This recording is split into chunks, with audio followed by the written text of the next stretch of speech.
Daha önceki yıllarda biliyorsunuz iki defa ümmet iftarı yapmıştık. Birincisini Kızılay'la yapmıştık Suriye'de. Aslında o tam ümmet iftarı değildi. Suriye'de erzak yardımı yapmıştık Ramazan ayında. İkincisinde geçtiğimiz yıl değil ondan önceki yıl İHH'yla Suriye'de ümmet iftarı yapmıştık. Sivil toplum kuruluşlarımızdan teklifler gelmişti. Gazze'de yapalım denildi. Filistin'de, Gazze'de ümmet iftarı yapalım. Hem de burada bir iftar olsun denildi.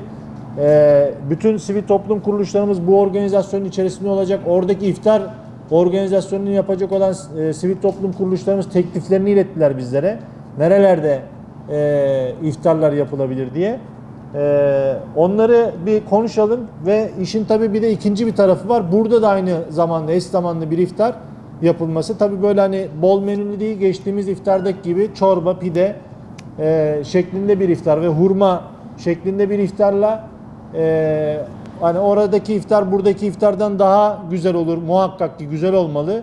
Ama biz de burada bol menülü değil böyle kısıtlı bir menüyle iftar yapalım istiyoruz.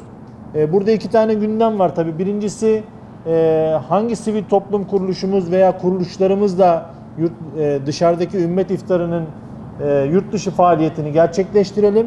İkincisi de Kocaeli'deki ümmet iftarı kısmını hangi şekilde yapalım ve hangi sivil toplum kuruluşumuz bunu üstlenir? Bunların ikisini de bugün burada konuşmak istiyoruz.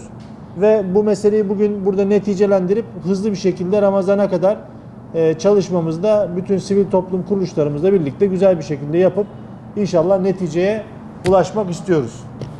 Teklifte bulunan sivil toplum kuruluşlarımız burada. Olmayanları da Salih abi yine onların tekliflerini de söyler ama olanlar şu anda teklifte bulunan STK'larımız böyle 2 dakika içerisinde hızlıca ne yapmak istediklerini, hangi ülkede iftar, kaç kişilik iftar yapacaklarını bize hızlıca anlatırlarsa ondan sonra devam edelim. Şu anda bizim önceliğimiz Yemen, Arakan, Suriye. Daha fazla ihtiyaç sahibi oradakiler. Ama Tamam. Gazze'nin bizdeki farkı Tamam, var. anladım. Filistin yani Kudüs muhafızlarından.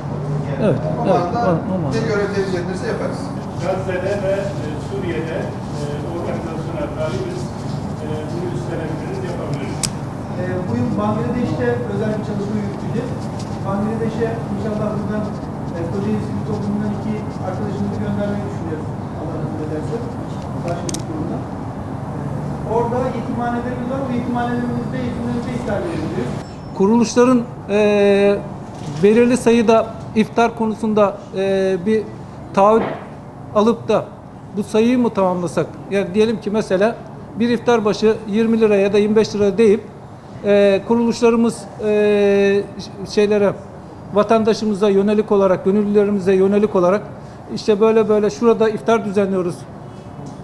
O şekilde önceki senelerde yaptığımız gibi mi yapalım? Kocaeli Gönüllü Kültür Teşekkürlerinde şu anda 54 tane sivil toplum kuruluşumuz var.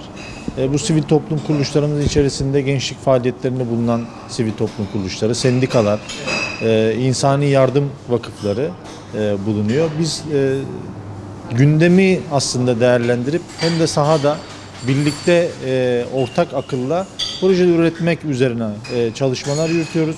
Zaman zaman bunu basın açıklamalarıyla ülke gündemini ilgilendiren, insanları ilgilendiren gündem maddeyle ilgili basın açıklamaları yapıyoruz. Zaman zaman birlikte ortak akıl faaliyetlerinde bulunuyoruz. 28 Şubat'ta mesela 28 Şubat'ın ülkemize getirdiği sıkıntıları, problemleri anlatıyoruz ve bunlarla ilgili tiyatro organizasyonları yaptık şimdiye kadar. Ramazan aylarında ümmet iftarları yapıyoruz. Ümmet bilinciyle hem buradaki kardeşlerimizin hem de mazlum coğrafyalarda bulunan kardeşlerimizin dertlerine, sıkıntılarına ortak olmaya çalışıyoruz. Aynı eş zamanlı iftar programları yapıyoruz. Derdimiz hep beraber birlikte ortak faaliyetler içerisinde bulunmak ve birbirimizin yapmış olduğu çalışmalara destek olmak. Aslında Gönüllü Kültür Teşekkürlerinin amacı bu. Bu yıl Ümmet iftarını aslında birçok sivil toplum kuruluşumuzla gerçekleştireceğiz.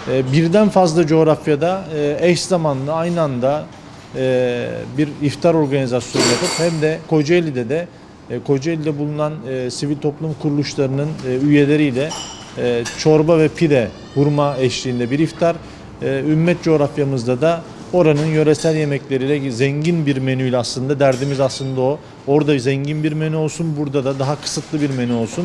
istiyoruz. Çünkü derdimiz aslında oradaki kardeşlerimizle o gönül bağını kurabilmek. Derdimiz bu. Bu yıl birden fazla dediğim gibi coğrafyada ümmet iftarını gerçekleştireceğiz. Bunların içerisinde bu çalışmayı yapacak olan İnsani Yardım vakıflarımızın aslında projelerini bize sundular.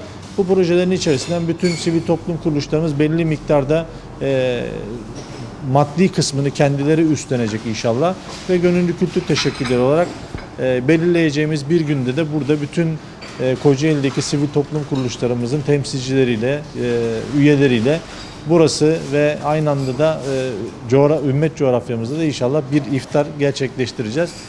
Bugün şunun kararını aldık. İnşallah bütün sivil toplum kuruluşlarımız üzerlerine düşecek olan miktarı belirleyip çalışmamızı başlatacağız inşallah.